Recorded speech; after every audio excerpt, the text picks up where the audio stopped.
Apa ini kelihatan? Kelihatan, Mas. Oke. Baik, Bapak Ibu, saya tidak bermaksud mundur, tetapi sebelum sampai kepada hal yang bersifat elementer, saya pikir ini semacam refleksi kembali begitu ya. Kalau tadi misalnya yang muncul adalah kebutuhan pemindahan ibu kota, saya pikir itu menjadi hal yang bisa diterima oleh publik. Tetapi bagi kami di Kalimantan Timur sebenarnya yang belum clear di sini adalah soal kenapa pemilihannya di Kalimantan Timur. Itu satu soal ya. Makanya di dalam slide pertama sebelum sampai ke kritik misalnya soal rancangan undang-undang IKN, saya ingin sedikit mengurai terlebih dahulu soal posisi awal. Ya, saya kerap kali juga berdiskusi dengan kawan-kawan terutama yang selama ini melakukan proses advokasi terhadap berbagai macam elemen masyarakat yang memang kita anggap sebagai bagian yang masuk ke dalam mata rantai problem ekologis di Kalimantan Timur. Satu, dalam 2 kali kontestasi politik elektoral, Pak Jokowi kan sebenarnya tidak pernah sedikit pun berbicara soal pemindahan ibu kota begitu. Nah, makanya kemudian ada pertanyaan dasar yang muncul, dari mana gagasan itu? Ini bukan dalam artian secara operasional sebagaimana yang disampaikan oleh Pak Arinov Cinago tadi ya, tetapi ini dalam pengertian bahwa kita ingin melacak sebenarnya gagasan atau orisinalitas gagasannya itu dari mana. Untuk mencapai kepada konsep misalnya tadi dari 2006, Pak Syafon sempat menyinggung, bahkan sempat menulis ya soal gagasan pemindahan ibu kota. Kemudian Pak Andrinov juga menyebutkan bahwa beliau dan kawan-kawan juga sudah dari awal mengkaji dan memberikan ide dan gagasan mengenai pemindahan ibu kota.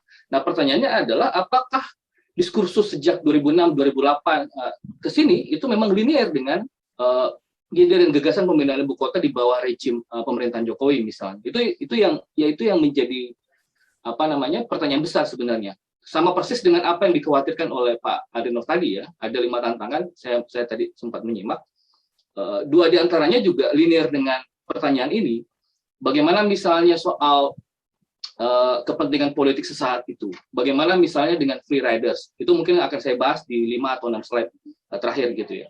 Sebagai contoh saya coba mention pemilihan ibu kota di Kalimantan Timur ini seolah-olah seperti ada problem ekologis yang tidak selesai, tetapi kita sudah berbicara 2-3 langkah ke depan secara teknikal. Ya saya tidak menyalahkan pola pikir secara teknokratik seperti itu yang lebih banyak bicara soal teknis. Tapi kalau saya boleh mengibaratkan, kalau kita mau masuk ke dalam rumah baru begitu ya, kan yang paling terpenting terlebih dahulu adalah bagaimana kemudian kita membersihkan debunya terlebih dahulu, baru kemudian kita berpikir di mana kursi, di mana meja kita tempatkan. Nah, dalam posisi sekarang, kita tidak melihat itu. Makanya, saya menganggap bahwa ada juga kecenderungan misalnya wacana soal IKN itu hanya berputar atau sirkulasinya hanya ada di tataran elit. Ya, tadi kawan-kawan sudah sempat menyebut, Bapak Ibu sekalian, soal deliberatifnya Habermas dan lain sebagainya. Itu yang tidak kita lihat.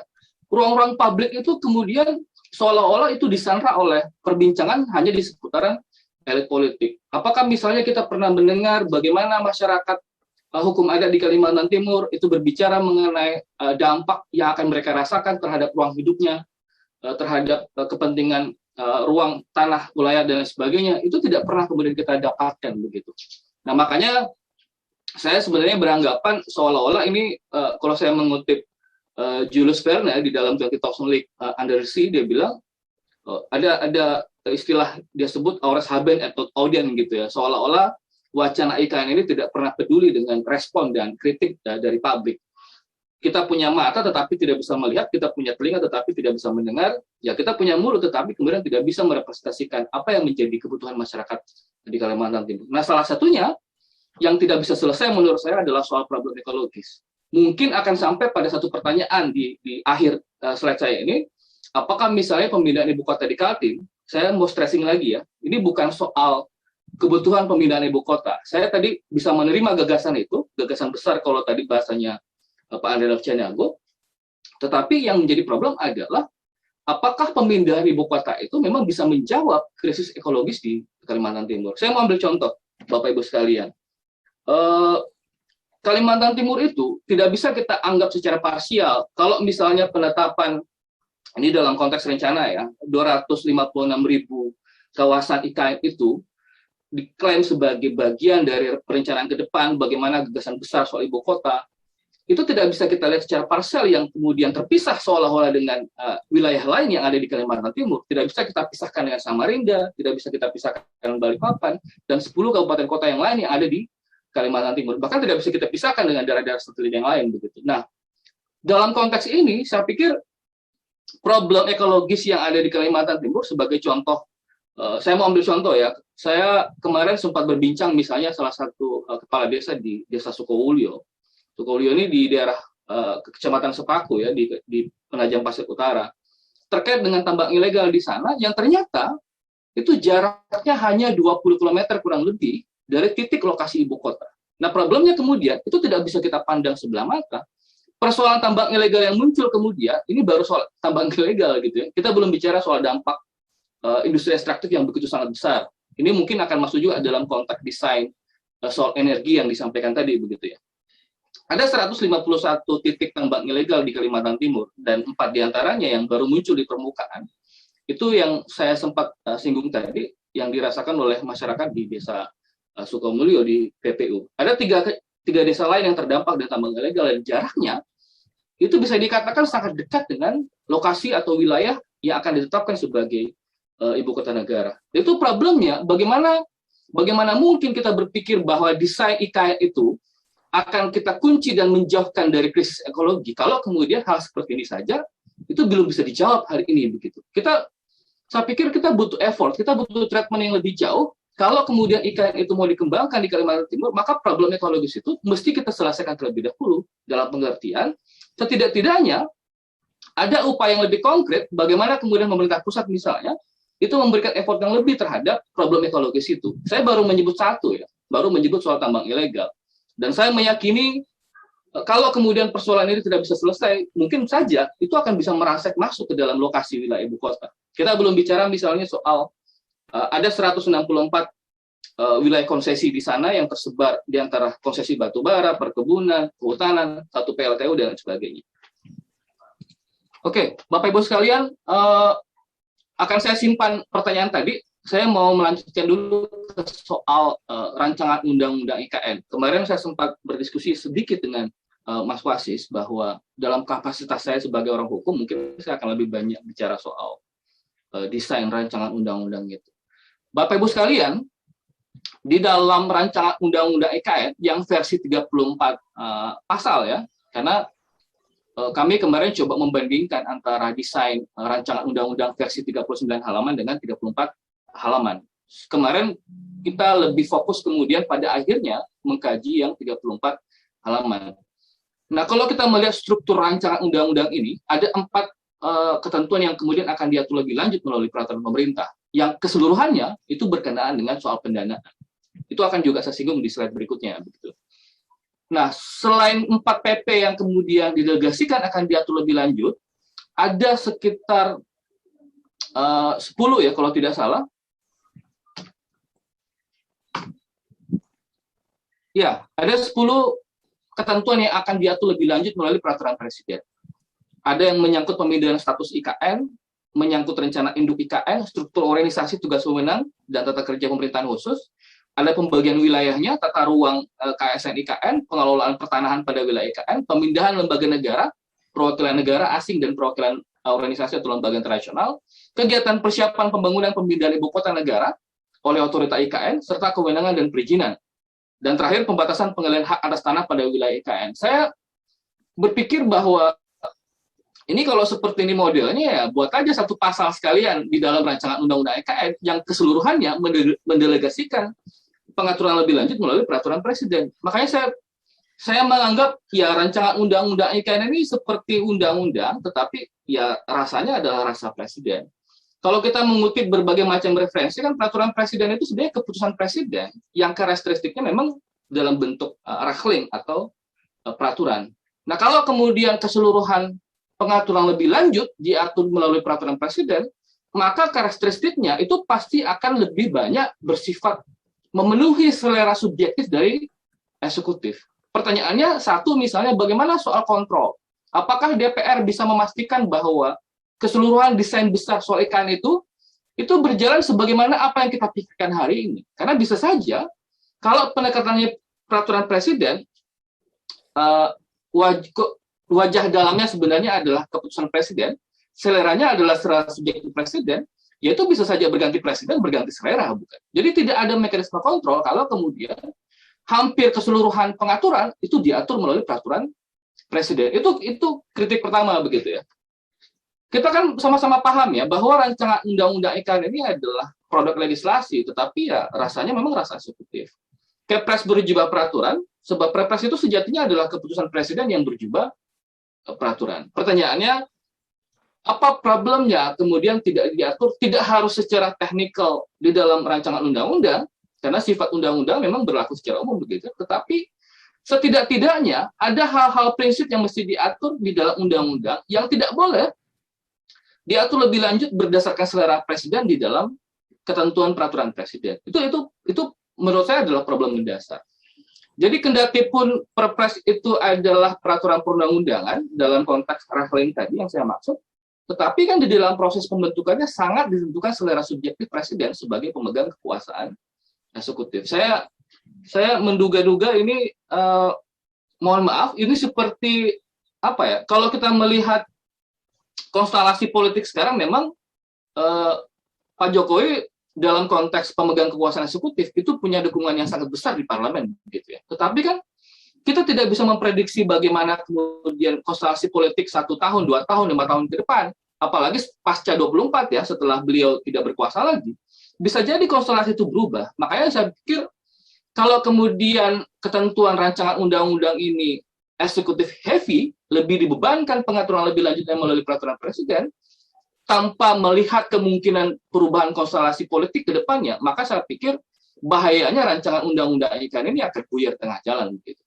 Akan saya lanjutkan dalam konteks pembahasan kelembagaan. Bapak Ibu sekalian, di dalam rancangan undang-undang IKN yang versi 34 pasal, konsepsi kelembagaan IKN kemudian diterjemahkan dalam bentuk istilah otorita IKN. Pasal 1 angka 9 di dalam rancangan undang-undang ini menyebut bahwa otorita IKN adalah lembaga pemerintah setingkat kementerian yang dibentuk untuk melaksanakan persiapan pembangunan pemindahan ibu kota negara serta penyelenggaraan pemerintahan khusus IKN. Ada 2 term sebenarnya yang berbeda. Dalam beberapa kesempatan saya coba baca referensi dan mendengarkan penjelasan dari beberapa pihak, terutama di lingkaran istana, itu selalu menyebut bahwa ada 2 term yang mestinya diatur berbeda. 1, dalam konteks kelembagaan, mestinya proses persiapan, pembangunan, dan pemindahan itu harus dipisah dengan kelembagaan, penyelenggaraan pemerintahan di dalam ibu kota negara. Jadi kalau kemudian penyebutannya adalah otorita IKN, dalam konteks persiapan, pembangunan, dan pemindahan ibu kota negara, itu make sense, bisa kita terima. Pengaturannya bisa lebih lanjut memang dengan peraturan presiden sepanjang diperintahkan oleh undang-undang IKN ini. Menjadi pertanyaan, lantas apakah otorita IKN itu bisa kita terjemahkan dalam proses penyelenggaraan pemerintahan? Ya tunggu dulu. Kita mesti melacak misalnya basis argumentasi atau dasar hukumnya yang kita bisa bongkar begitu ya. Pertanyaan pertamanya adalah kalau kemudian desainnya hanya dalam konteks persiapan pembangunan pemindahan ibu kota negara itu dalam kacamata otorita IKN, desain kelembagaannya, maka ini kan bisa kita anggap sebagai desain jangka pendek dari persiapan ibu kota negara. Kalau begitu ya, kenapa membuat rancangan undang-undang IKN? Ya buat aja nomenklaturnya rancangan undang-undang persiapan pemindahan ibu kota negara misalnya. Karena bagi saya itu 2 hal yang berbeda. Kita mesti memahami bahwa undang-undang itu tidak hanya berlaku sempit dalam range waktu yang pendek begitu. Kita membayangkan bahwa rancangan undang-undang IKN memang berlaku, ya tidak bisa dikatakan seterusnya, karena dinamika selalu berkembang begitu ya. Tapi setidak-tidaknya, rancangan undang-undang IKN ini berada dalam posisi desain jangka panjang. Kita berpikir berapa tahun, puluhan tahun, ratusan tahun ke depan misalnya, bahwa konsep IKN termasuk dalam desain kelembagaannya itu berlaku secara terus-menerus. Nah pertanyaannya, sampai kapan otorita IKN ini? Apakah seterusnya kalau berdasarkan desain di dalam rancangan undang-undang ini ya tidak ada res waktunya begitu. Harusnya kan ada limit waktu ya. Bayangkan kalau misalnya situasi parlemen kencang, perubahan undang-undang ke depannya tidak memungkinkan misalnya, ya payung hukum IKN ini akan bermasalah begitu. Nah, kita belum bicara misalnya soal tidak adanya pembatasan periode jabatan. Kalau kita kutip di dalam rancangan undang-undang IKN yang versi 34 pasal itu, di pasal 10 ayat 1 disebutkan bahwa kepala otorita itu kepala otorita IKN dan wakil kepala otorita IKN memegang jabatan 5 tahun dan sesudahnya dapat ditunjuk dan diangkat kembali dalam masa jabatan yang sama. Artinya kan tidak ada pembatasan atau limitasi terhadap masa jabatan. Ya, bahayanya adalah kita berpikir bahwa sekarang, kalau tadi bahasanya Pak Adrinov Cianago, bahwa ya jangan sampai ini kepentingan politik sesaat begitu ya. Ada misalnya bisik-bisik di kiri kanan, kenapa sih mesti dipaksakan di bawah periode pemerintahan Presiden Jokowi? Kenapa tidak kemudian berpikir bahwa kita meninggalkan legasi dan akan dilanjutkan ke depan dalam konsep cara berpikir yang lebih visioner jauh ke depan begitu. Tidak harus selesai di masa pemerintahan beliau misalnya.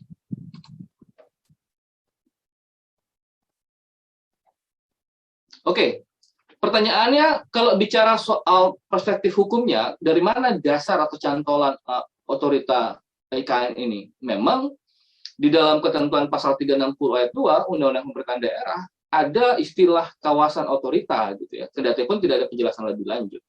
Nah, pertanyaannya adalah apakah kawasan otorita ini sebagaimana dimaksud di dalam Undang-Undang Pemda tersebut dapat diterapkan dalam bentuk dan susunan pemerintahan IKN? Akan saya coba jawab.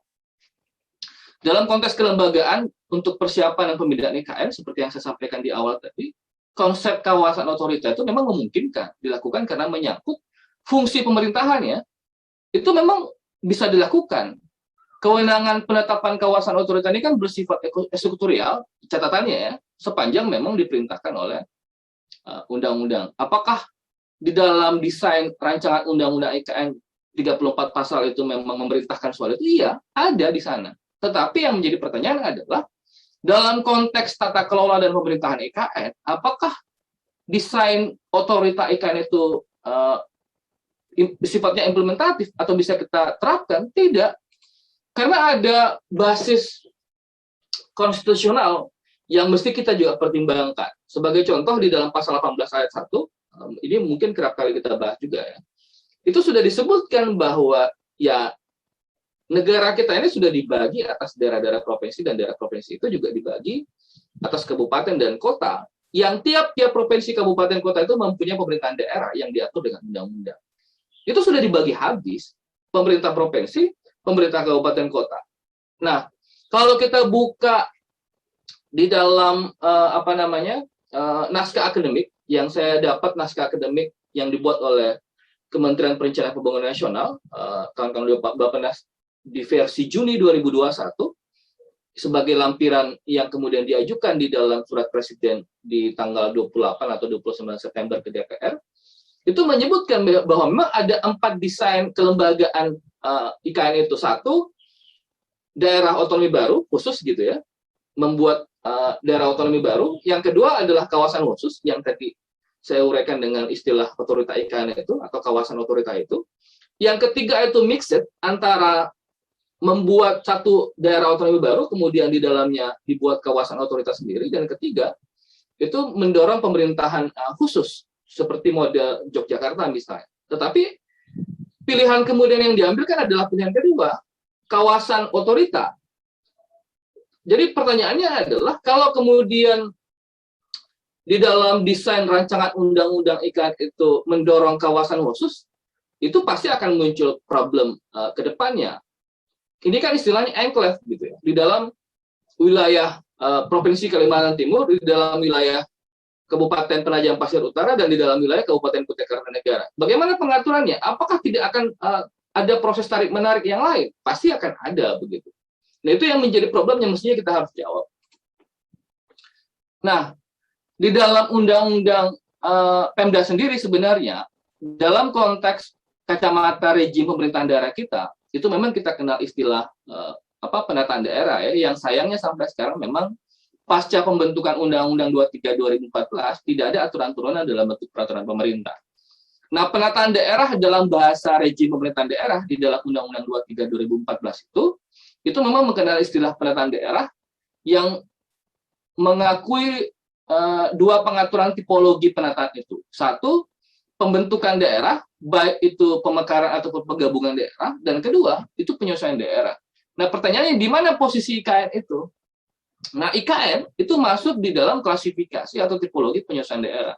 Itu jelas eksplisit disebutkan di dalam Undang-Undang Pemda itu.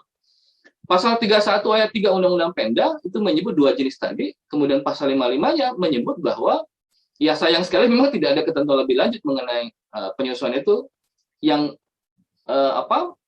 pengaturan mengenai ibu kota negara sebagai bagian dari penyesuaian daerah itu tidak diatur lebih lanjut melalui peraturan pemerintah. Tetapi bayangan saya begini, tidak bisa juga kita lepaskan pengaturan mengenai ibu kota negara itu dalam kacamata rejim pemerintahan daerah itu. Jadi saya tidak tahu, DPR pun kan belum tentu sepakat juga dengan desain otorita IKN itu. Bisa jadi misalnya versi yang 39 itu mengemuka kembali. Kedati pun juga di sana ada persoalan. Tadi sempat disinggung oleh Pak Aswin, ya kepala daerahnya tidak dipilih langsung, tetapi dipilih oleh DPRD dan lain sebagainya. Itu konsep yang 39 pasal. Nah, soal kelembagaan otorita IKN itu juga belum tentu disepakati oleh teman-teman di DPR, bukan? Jadi masih ada kemungkinan perdebatan soal itu. Tapi dalam kacamata saya, ya persoalan otorita IKN itu mesti juga dalam konteks desain rejim pemerintahan daerah. Jadi tidak bisa dilepaskan juga misalnya bagaimana relasinya dengan pemerintah provinsi, dalam hal ini Kalimantan Timur, termasuk juga relasinya dengan PPU dan Kabupaten Kota Kartanegara. Oke, ini saya lewatkan saja. Ya, sorry. Saya mau singgung dulu satu hal gitu ya. Mungkin Pak Asyun tadi luput menyinggung ini gitu ya. Mesti juga hati-hati bagaimana ruang partisipasi itu juga diberikan dengan cukup memadai kepada pemerintah daerah, baik provinsi ataupun kabupaten kota, terutama dua kabupaten kota yang memang punya irisan dengan wilayah IKN, PPU dan Kutai Kartanegara. Karena secara historis, Kaltim ini, Bapak Ibu sekalian, itu juga pernah beberapa kali mengambil standing position karena merasa bahwa ada perlakuan yang tidak fair dengan daerah Kalimantan Timur. Awal tahun 2000-an, mungkin bisa diluruskan oleh Pak Aswin, itu beberapa orang kolega kemudian mencoba mengajukan pengujian terhadap Undang-Undang 33 yang berkaitan dengan perimbangan keuangan pusat daerah, karena Kaltim merasa bahwa selama ini ya pengaturan mengenai itu tidak fair, meskipun kemudian di MK itu ditolak. Kemudian desain otonomi khusus juga pernah dituntut oleh pemerintah daerah di masa pemerintahan sebelum Pak Isran, di masa pemerintahan Pak Awang waktu itu juga menggaung, meskipun juga sifatnya masih sangat elitis, tetapi itu ada, dan secara historis juga tidak bisa kita nafikan hal-hal seperti ini. Dan bahayanya kalau kemudian desain kelembagaan IKN juga tidak kita pikirkan bagaimana relasinya dengan pemerintah setempat, dalam hal ini Kalimantan Timur dan PPU beserta Kabupaten Kutai Kartanegara. Nah, saya mau sedikit singgung juga soal pendanaan. Saya sepakat dengan beberapa Bapak Ibu tadi yang menyampaikan lebih dulu bahwa soal pendanaan jangan kemudian juga menjadi hal sebagai penghambat proses cara pandang kita terhadap gagasan besar soal pemindahan IKN. Betul demikian, tetapi juga di dalam rancangan undang-undang itu kita tidak melihat bagaimana pengaturan mengenai pendanaan itu memberikan penjelasan yang lebih konkret kepada publik, bukan hanya terhadap warga masyarakat di sini di Kalimantan Timur, tetapi juga secara nasional begitu ya. Di dalam konteks pasal 24 ayat 1 rancangan undang-undang itu yang versi 34 pasal, di sana kan disebutkan ada dua sumber pendanaan, satu dari APBN dan kedua atau sumber lain yang sah sesuai dengan ketentuan peraturan perundang-undangan. Kalau kita baca pasal penjelasan di dalam rancangan undang-undang itu disebut bahwa pendanaan untuk persiapan pembangunan dan pemindahan ibu kota negara dialokasikan sesuai dengan kemampuan keuangan negara dan keberlanjutan fiskal. Berikutnya, pertanyaannya adalah Kalau begitu berapa besar persentase pendanaan dari APBN? Kan itu mesti dijawab juga dalam desain pemindahan ibu kota itu. Dan itu yang kita tidak lihat gitu ya. Kalau beberapa kawan-kawan di lingkaran istana, khususnya di KSP, memang sempat menyebut bahwa kemungkinan besar 10%. Jadi dari total 466 triliun kebutuhan pemindahan ibu kota negara itu, kemungkinan besar, ya bahasa yang muncul di permukaan, itu 10% dari APBN. Sementara sisanya berasal dari investasi. Menurut saya itu masih dalam kacamata yang lebih abstrak. Nah, pertanyaannya adalah, di dalam penjelasan itu kan menyebut bahwa sumber pendanaan itu antara lain dari pemanfaatan barang milik negara, penggunaan skema kerjasama pemerintah dan badan usaha, dan keikutsertaan pihak lain. Nah, pihak lain yang disebutkan di dalam rancangan ini, dalam bagian penjelasan, termasuk diantaranya menyebut penugasan badan usaha milik negara atau BUMN, penguatan peran badan hukum milik negara, dan tanda petik kontribusi swasta. Nah, yang jadi problem adalah bagaimana kita menerjemahkan kontribusi swasta ini. Bagaimana kita misalnya mengantisipasi atau betul-betul membentengi kepentingan politik sesaat, free riders misalnya, dan lain-lain, yang kalau kemudian tidak ada pembatasan soal kontribusi swasta itu, ada kekhawatiran bahwa kontrol terhadap IKN, termasuk segala sumber daya yang ada di dalamnya, itu akan juga masuk ke dalam desain kepentingan kontribusi swasta itu atau pihak swasta itu. Saya jadi ingat misalnya, saya nggak tahu ya, ketiadaan deklarasi pembatasan persentase kontribusi swasta itu juga akan bisa berdampak dari obrolan yang belakangan juga sering muncul. Kalau Bapak Ibu sekalian masih ingat, kalau tadi bahasanya Pak Sun, saya setuju ya soal state capture dan oligarki internasional itu. Ada satu kasus misalnya, kenapa misalnya Dewan Pengarah IKN yang sempat dideklarasikan oleh Pak Jokowi itu menunjuk Mohammed bin Zayed, MBZ gitu ya, putra Arab Saudi yang kemudian yang dianggap di dalam satu cuitan kawan-kawan di Jatam itu sebagai tukar guling nama jalan di Abu Dhabi ya, yang berkaitan dengan nama Jokowi yang konon katanya ditukar dengan 256 hektar itu. Nah, maksud saya dalam konteks kontribusi swasta supaya kepentingan elit bisnis baik nasional dan internasional itu tidak masuk dalam kacamata baik disebut sebagai free riders tadi ataupun kepentingan politik sesaat, dikte dari kepentingan politik internasional dengan segala macam bentuk upaya mengakumulasi modal di negara kita itu, ya mesti ada deklarasi pembatasan kontribusi swasta itu. Jadi jelas sangat susah kita bantah kalau kemudian presentasinya jauh lebih besar kontribusi swasta itu juga akan memberikan dampak terhadap kontrol bagaimana upaya pembangunan ibu kota negara. Mas Kasrul, mohon bisa dipercepat ya, Mas. Oh, siap. Ya. Oke. 2-3 menit lagi, Mas Wasis. 1 menit lagi, Mas. Oh iya, sorry. Ya. Nah, yang saya mau kembali tadi ke slide awal saya melanjutkan soal krisis ekologi itu, yang menjadi pertanyaan oleh banyak kalangan di Kalimantan Timur. Kita juga tidak bisa membantah situasi di sana. Misalnya kawan-kawan sering menyebut keberadaan 162 konsesi tambang kehutanan perkebunan di dalam wilayah IKN, baik di ring satunya, di pusat atau titik IKN-nya, kemudian wilayah IKN ataupun daerah pengembangan IKN, sebagaimana desain di dalam pasal 6 rancangan undang-undang IKN itu menjadi pertanyaan, bagaimana status konsesinya misalnya. Kalau kemudian keberadaan IKN itu dianggap sebagai penghapus dosa dari kejahatan, tanda petik ya, karena bagi saya 94 lubang yang ditinggalkan tanpa ada proses reklamasi itu ya kejahatan lingkungan begitu ya. Nah, masalahnya adalah keberadaan IKN itu serupa dengan penghapus dosa, dan itu akan menjadi presiden buruk yang kemungkinan besar itu akan diadopsi oleh pelaku-pelaku atau pemegang konsesi tambang yang lain yang kemudian meninggalkan lubang-lubang tanpa direklamasi.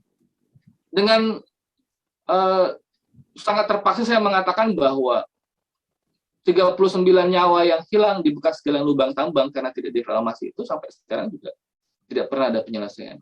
Kita belum berbicara bagaimana dampak pertambangan yang kemudian ditimbulkan di wilayah kota-kota di sekeliling IKN itu. Sebagai contoh Samarinda misalnya, 70% Samarinda pada awalnya dikapling oleh konsesi pertambangan yang kemudian kita bisa lihat dampaknya, banjir di mana-mana, rumah-rumah retak, bangunan-bangunan yang kemudian longsor karena jarak tambang yang begitu sangat dekat dan lain sebagainya. Dan bagaimana kacamata itu bisa menjawab dari rancangan undang-undang itu? Oke, ini saya lewatkan. Oke, saya lewatkan. Saya ke slide terakhir saja.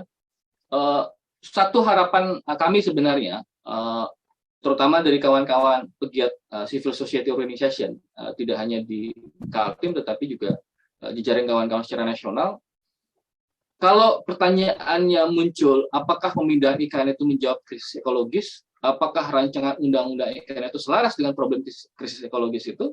Apakah rancangan undang-undang IKN itu memberikan ruang partisipasi yang cukup dan memadai bagi warga Kalimantan Timur? Bukan ansih pemerintah ya, tapi warga Kaltim. Kawan-kawan tidak melihat misalnya atau mendengar bagaimana kemarin, kira-kira 2 minggu yang lalu, masyarakat adat di Pasir, kendati pun bukan di PPU, itu juga melihat bahwa dampak terhadap pemindahan ibu kota itu ada rasa kekhawatiran yang besar terhadap masyarakat adat di sana. Itu juga mesti kita serap dan menjadi bagian yang mesti kita pertimbangkan. Apakah rancangan undang-undang IKN itu memberikan dampak signifikan terhadap pembangunan Kalimantan Timur? Ya, kalau melihat rancangan undang-undang itu, saya pikir agak sulit untuk mengatakan bahwa ada korelasi yang cukup kuat menjawab problem ekologis